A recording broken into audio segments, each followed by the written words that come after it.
We are delighted on Rwanda Beyond the Headlines to have two very important people within international justice, especially as far as the crime of genocide is concerned. We've got Alice WairimuNderitu, who is the Undersecretary General and also an advisor on prevention of genocide to the Secretary General. And of course, we also have the pleasure of having Dr. Brammertz back, who is the Chief Prosecutor for International Tribunal, International Mechanism for Criminal Tribunals. Thank you very much indeed, both of you. It's a real pleasure to have you both. Because what we have both sides of the equation, really. I won't say carrot and stick, because it's not so much carrot, really. It's a sort of gentle, firm reminder from Ms. Nderitu that when you investigate, you persuade people to do the right things, and if they don't, Dr. Brammertz comes in. So let's start with you, actually. Before we get into all of that, let's start with you and look at the visit within the region, because your visit has been in the region. Tell us the objective of all of that and what it's been about for both of you. Let's start with you, if we may. I came here to Rwanda to work with a group of media stakeholders and journalists from around the world to put together a plan of action for countering hate speech and preventing incitement to violence that could lead to genocide and the related crimes of war crimes and crimes against humanity. And of course, Rwanda is very specific to the role of the media in countering and addressing hate speech. When we remember what happened here during the genocide against the Tutsi in 1994, and even prior to the genocide against the Tutsi, where the media instigated, incited, and mobilized for violence against the Tutsi community, and the Tutsi community were the community that was targeted for genocide. So that's part of what I'm doing here. I'm also here to meet with the leadership, which I have done. I'm also here to attend this conference with the Aegis Trust, because we've just signed a memorandum of understanding with the Aegis Trust.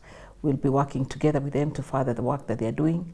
I just came from the Kigali Genocide Memorial to see what it is from the Kigali Genocide Memorial that we can carry in our work in New York, so that we raise more awareness in terms of the genocide against the Tutsi, especially in this particular year when it's been 30 years since it happened. Dr. Brammertz, I mean, this partnership I was mentioning, Ms. Nderitu mentioned the media, and of course the journalism in Rwanda stopped and it became part of the genocidal machine. We can call it the media, but we can no longer call it the journalism. So when she's looking at what there is now and what should happen, should there be a next time, what sort of partnership, what sort of visions do the two of you look at when you're thinking about that area? Yeah. As I like to say, as a prosecutor, we are coming in when it's too late, right? When prevention has failed, when the international community has failed the survivors and the victims, and once the crimes have been committed, and we are trying through accountability and prosecutions to have an impact on deterrence, and by working on deterrence, preventing future crimes. In this sense, we are indeed working in the same way, because prevention needs to be the priority. It's the only good solution, preventing crimes of happening. But those who are committing those crimes need to know that there is accountability at the end of the road, and that if they commit crimes, in particular if they kill, destroy their own communities they were in charge to protect based on their political mandates or others, well, they need to know that the international community wants those crimes to be prosecuted. Now, I was invited by Alice to this event with journalists, trying to give a perspective on the convictions at the Rwanda Tribunal, at the Yugoslav Tribunal, to explain also to journalists the differences in terms of criminal intent in relation to genocide crimes against humanity, war crimes, to explain the importance and the role they have, but also to explain that at the Rwanda tribunal, journalists were prosecuted, owners of radio station. So just to say that, well, as a journalist, you cannot lightly information you are receiving transfer. You have a responsibility yourself. So you mentioned stick and carrot. It is probably right. I mean, prevention is extremely important, but we really wanted to make clear that journalists even understand better in the world today with social media and everything happening, that they have a very, very important role to play to prevent genocide deniers of having a platform, to not allow hate speech, and to really try to be on the good side of the story. Let's, if we may, from the both of you, talk about this event. What is it? Leading and listening, the resilience and the art of preventing genocide and so on. The Rwandan perspective, as it were. Now, Rwanda has to live with the fact that it had this tragedy, it happened. So the most that can happen now is that Rwanda can serve as a lesson for others and for the never again that we hear about so much. So looking at this event and looking at Rwanda specifically, to what extent are you both happy? Are you both well at ease that Rwanda is doing its part in providing those lessons, and how much can you have this connected with the rest of the world, which is what I understand the conference was about? If we could start with you, please. I think, for Rwanda, first I think Rwandans, sometimes I feel that they don't see the significance of some of the things that have happened here in terms of especially coming to terms with the fact that a genocide happened here against the Tutsi. So like yesterday afternoon, we went to a place called Kamonyi where we, to unveil a garden of the righteous. And this conversation came from a meeting that I went to in Milan, in Italy, and I was invited. There's a garden of the righteous there. So the righteous are the people who stand up for people who are facing genocide. So it began with those who stood up for the people who were targeted by the Holocaust. And so we went to set up this garden, and the community in Kamonyi were asked to provide names of who they think are righteous among them. And so they gave the names of two people. So the garden, we unveiled it yesterday. So we had Raphael Lemkin, who gave the name genocide, who created the name genocide. And then we had an Italian, Mr. Costa, who stayed behind and he saved thousands of people. And then we had this very humble woman who was there, and she, during the genocide, the entire period of the genocide, she lived with 71 people in her house, in her small house. She saved 71 people. And the other day, here at the Leading and Listening conference, so we had the reconciliation villages, people coming in to talk about how they live with each other. And somebody saying very casually, I killed her family, I killed her husband, I killed her children, and I asked for forgiveness, and now we live together.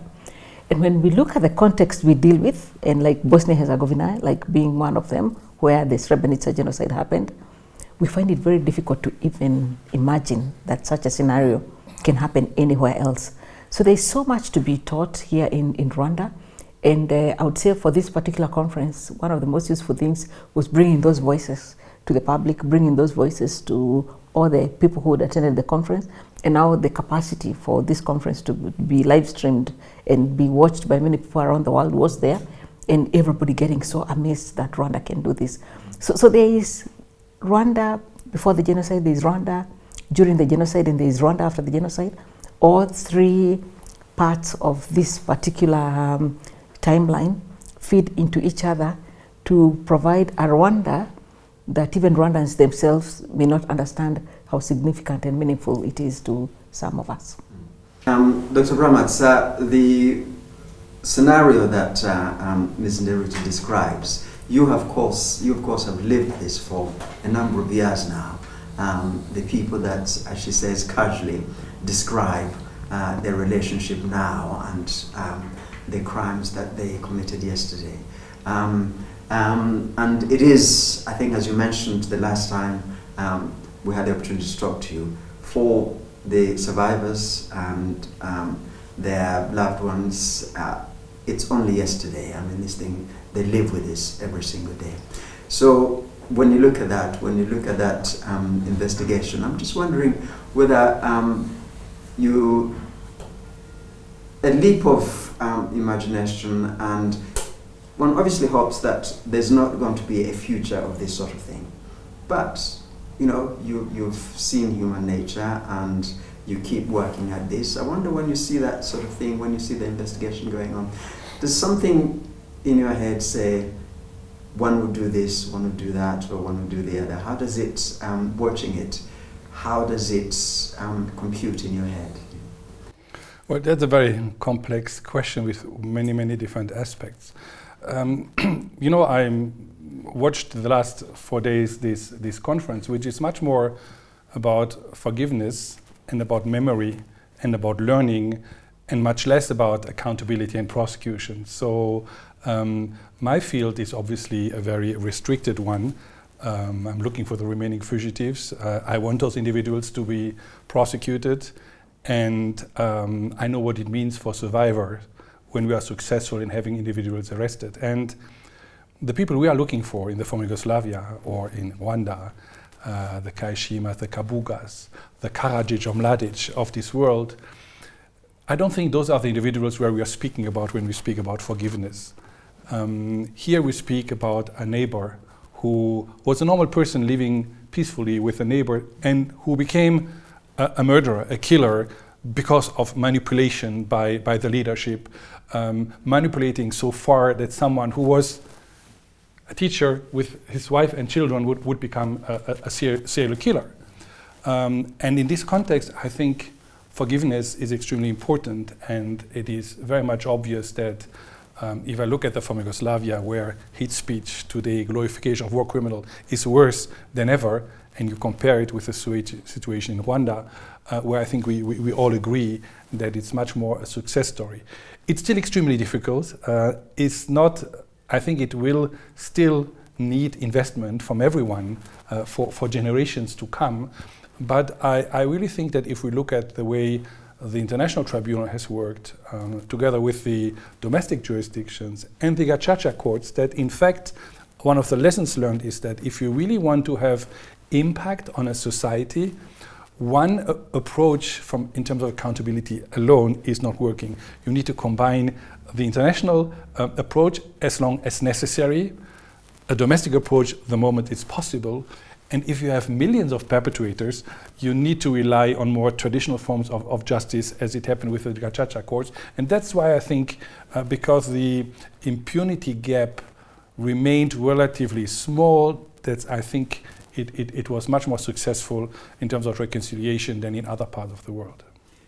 Dr. Brammertz mentioned that prosecution comes too late when this has happened. All of that presumably resonates with you.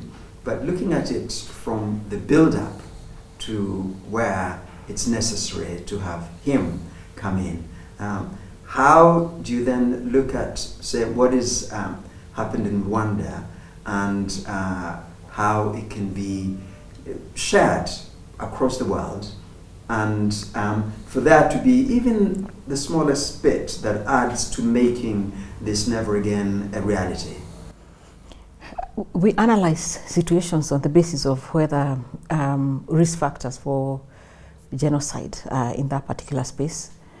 And so we have a set of risk factors, and this set of risk factors were put together based on analysis of the verdicts that came out of the International Criminal Tribunal for Rwanda, the International Criminal Tribunal for the former Yugoslavia, and also an analysis of the situation, what it looked like, what did Rwanda look like in 1993 before the genocide in 1994, what did Bosnia-Herzegovina look like in 1994, before the genocide in 1995.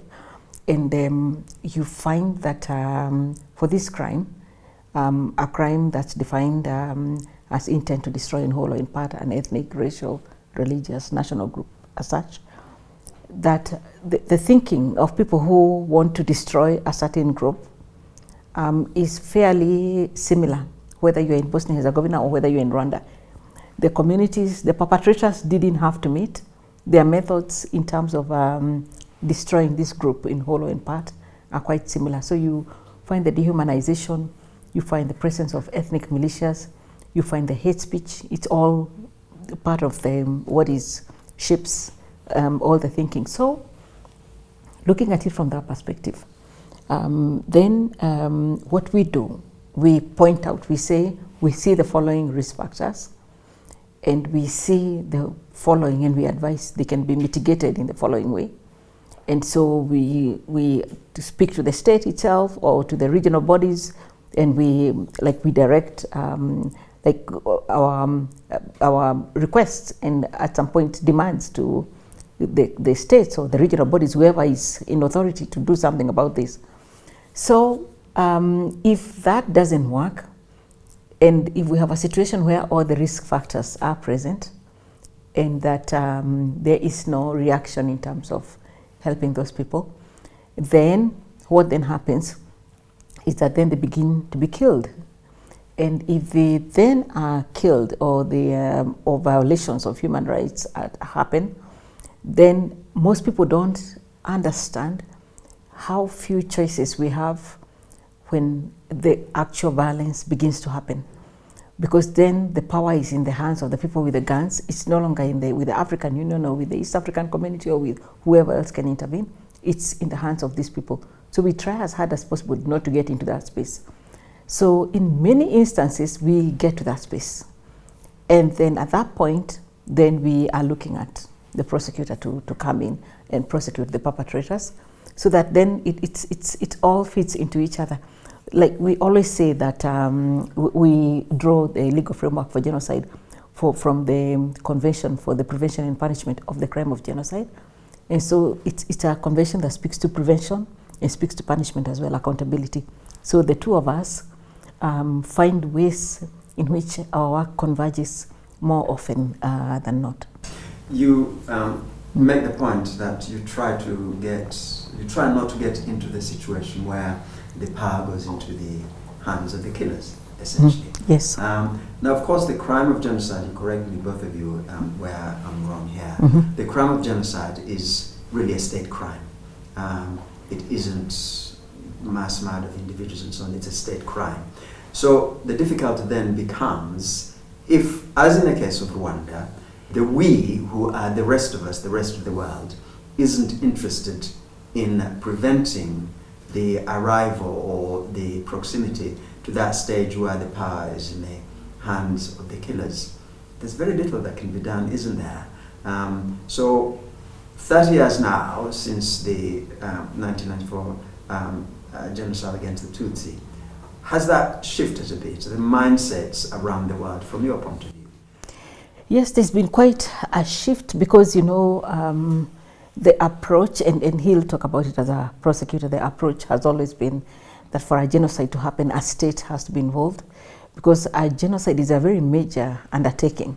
Like, to think of how you can completely destroy in whole or in part a group of people based on their identity, not because of anything they've done, just based on their identity, that it requires a state. And we saw, of course, this happen. We needed Germany for the Holocaust to happen as a state. In the state machinery, we needed Rwanda and the Rwandan government for the genocide to happen. Same thing with Bosnia-Herzegovina. The government was completely involved, like the government was involved here. But we've had instances where that has not been the case. And this year we are commemorating the 10th anniversary of the Yazidi, of what happened to the Yazidi. And the Yazidi, the people who are perpetrating these crimes against them, were actually a militia, Daesh, ISIS, and it wasn't a state.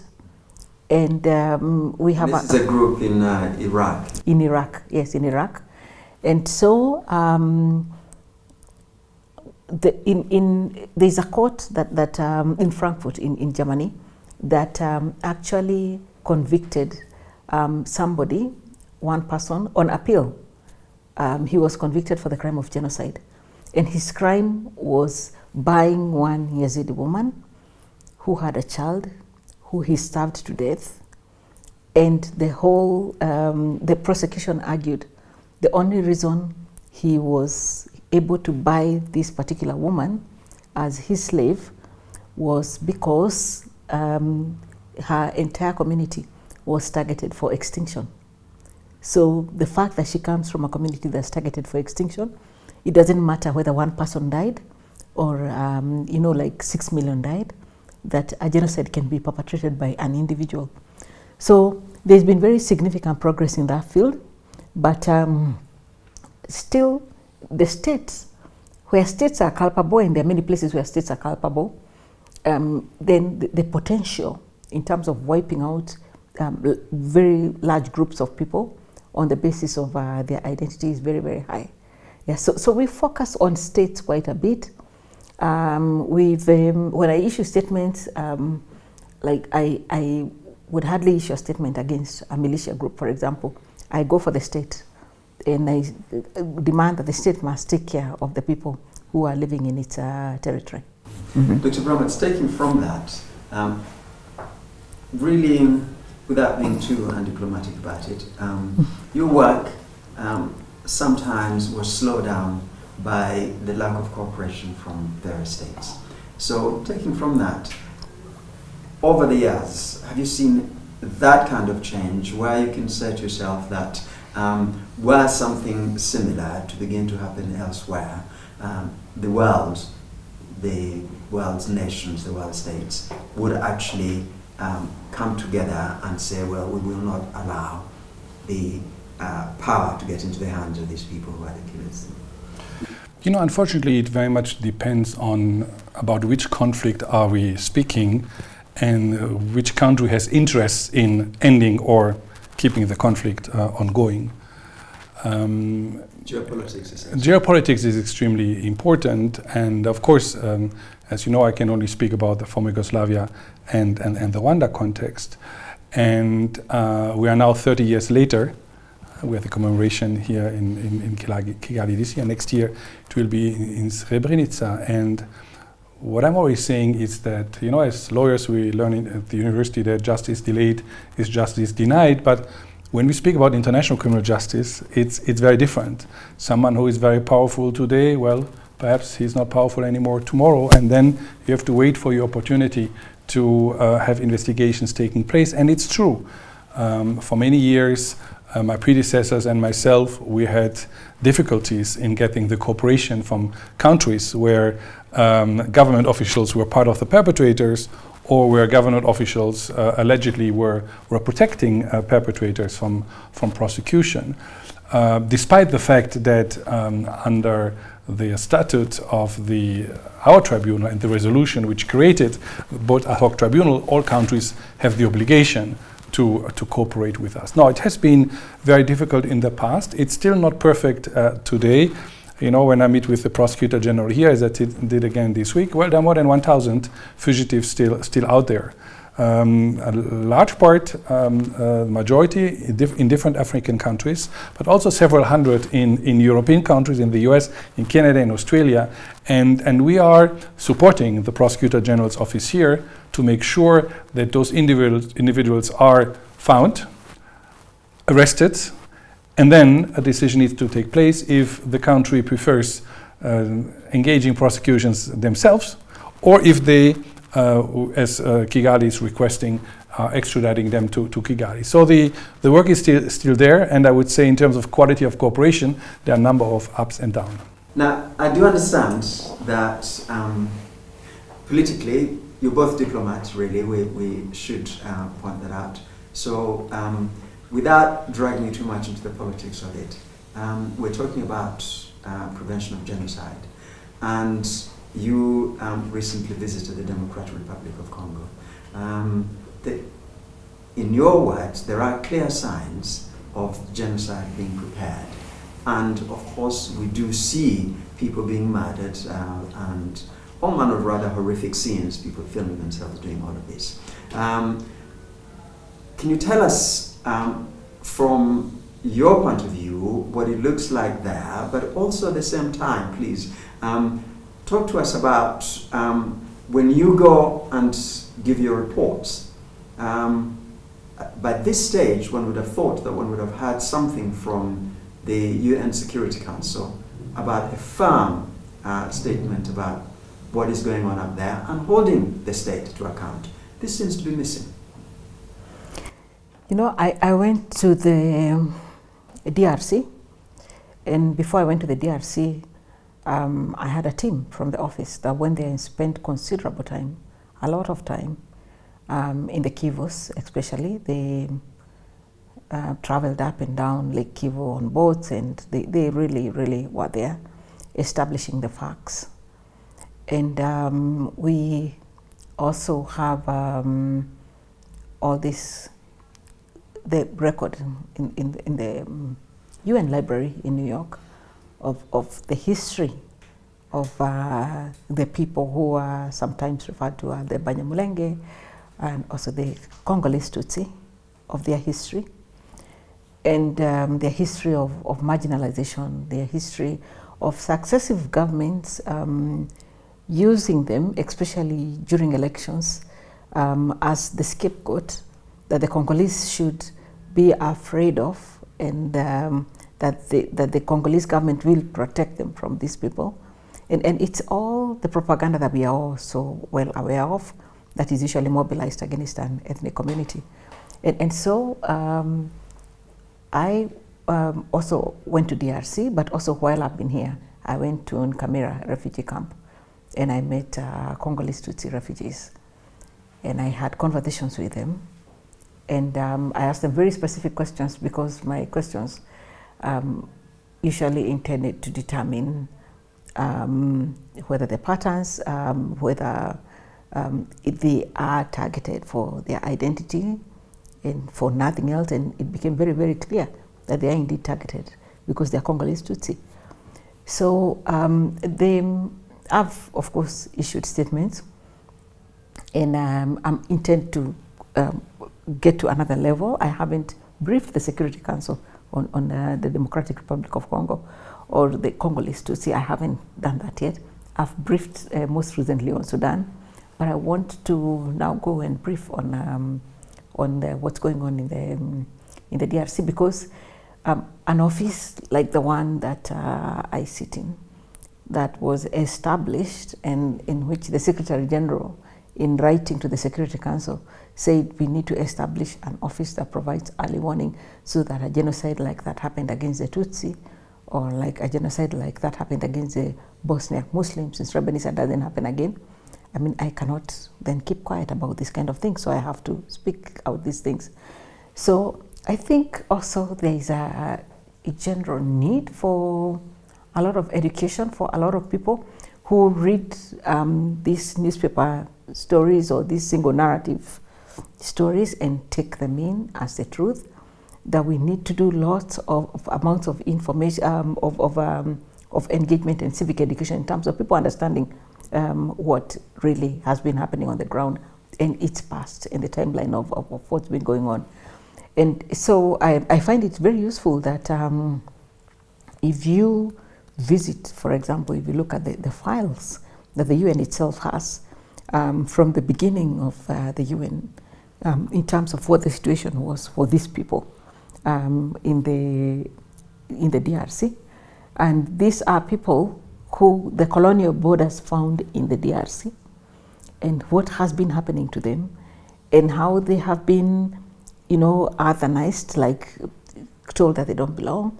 The same thing that happened here in Rwanda.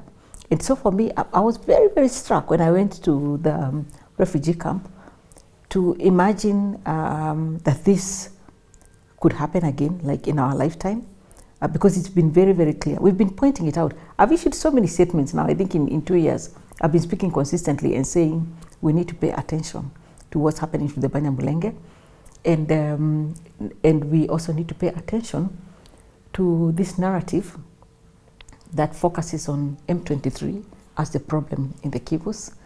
Yet this is a space where you have more than 130 armed groups. And the 130 armed groups are actually active. They are actually killing people. If you look at the news, like in the last few days I saw Codeco has been killing quite a number of people, but the focus is on the M23.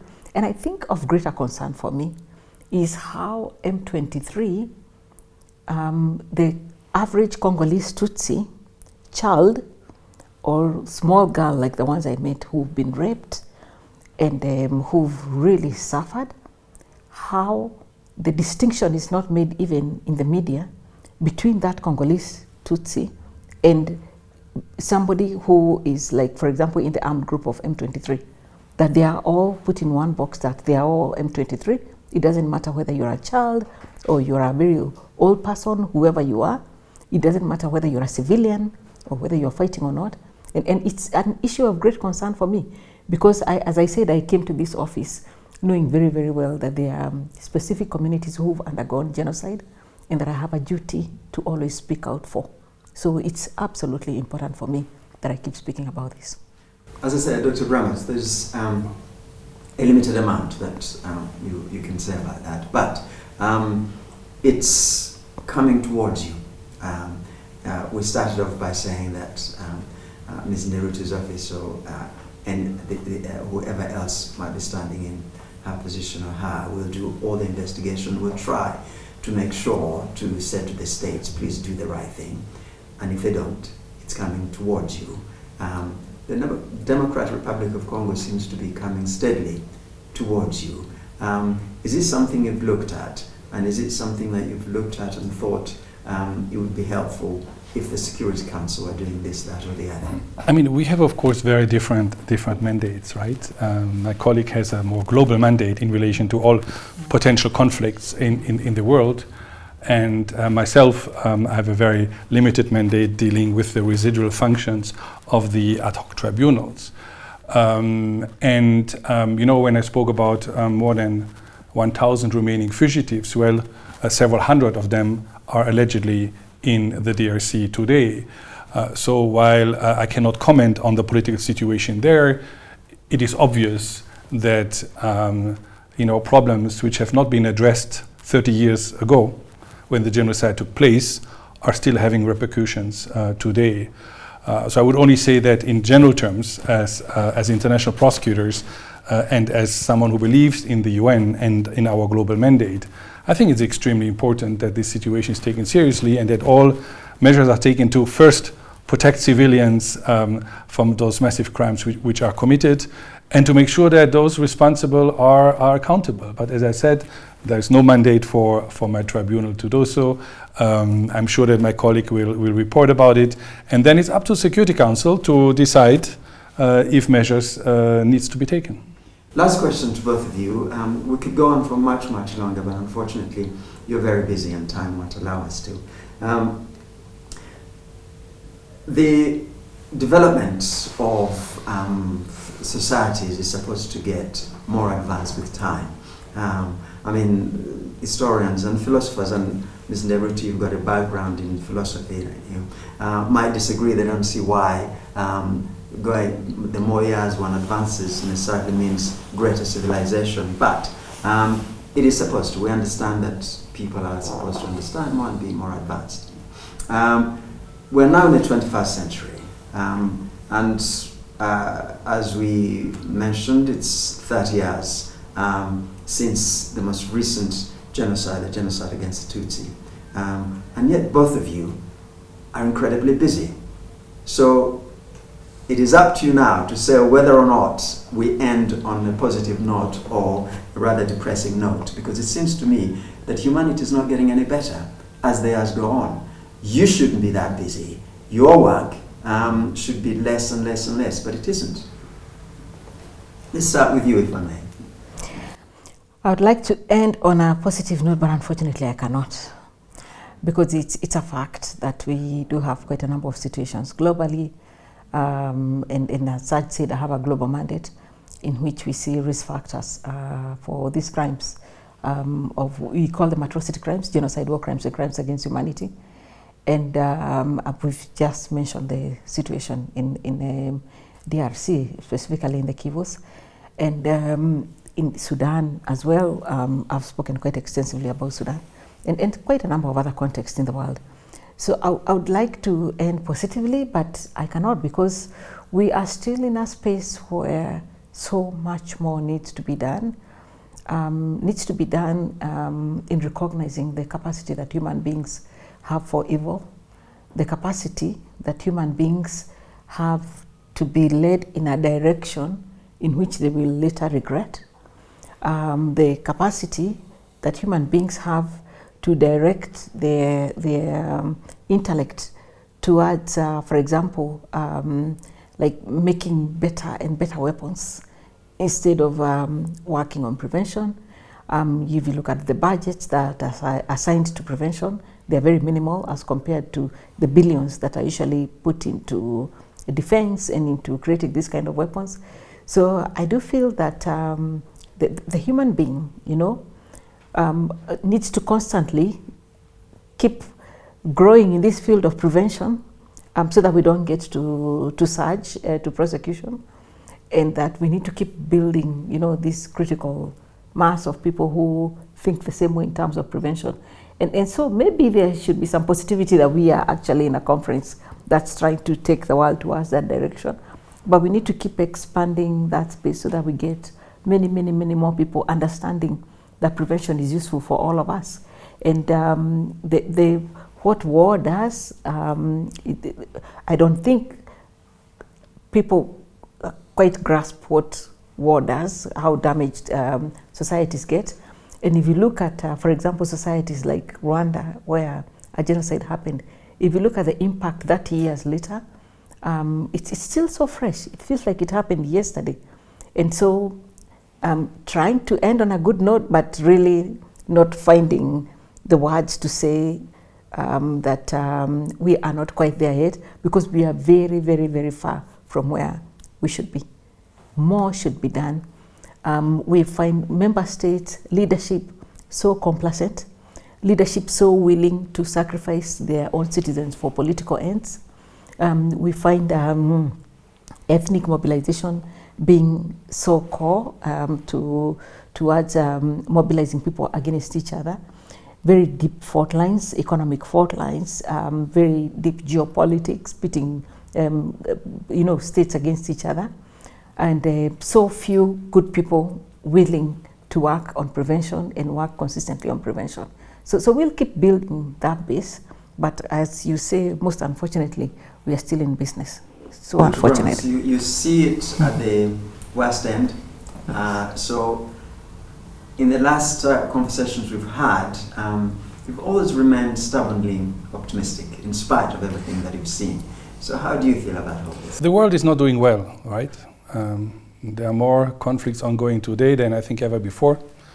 And for the large majority of crimes which are committed, there is today impunity. So of course no one can be optimistic about it. And I think that in the 90s, when the ad hoc tribunals were created, that the international opinion and the atmosphere was much more favorable to multilateralism and accountability at a global level. But of course we cannot give up, right? This would be the worst of the solutions. And I still want to end on a positive note, because, we have, if I look at the two tribunals from Yugoslavia and Rwanda, prosecuted more than 250 individuals. It's little compared to the number of perpetrators and what have the Gacaca courts have done, but it's a lot compared to all other international tribunals. It's more than all international tribunals together. And we had more than 5,000 witnesses coming forward and to testify at both tribunals. And if you look at the personalities of the perpetrators, and then you look at the strength and the personalities of the survivors and victims, they are much stronger and much more impressive than perpetrators are. And both of us made the experiences of meeting, Ibuka organizations, members. After the arrest of Kai Shima, we went to see the survivors in Yanje. We meet both regularly the mothers of Srebrenica and so many strong survivors and witnesses who have made sure that our international tribunals have been successful. And I'm absolutely sure that at whatever crisis we are looking today, that sooner or later there will be accountability, and the survivors and the victims will again play a major role. So I remain confident that there is hope. Dr. Brammertz, Under Secretary General, thank you very much indeed for your time. Really grateful for you being able to be here. Thank you.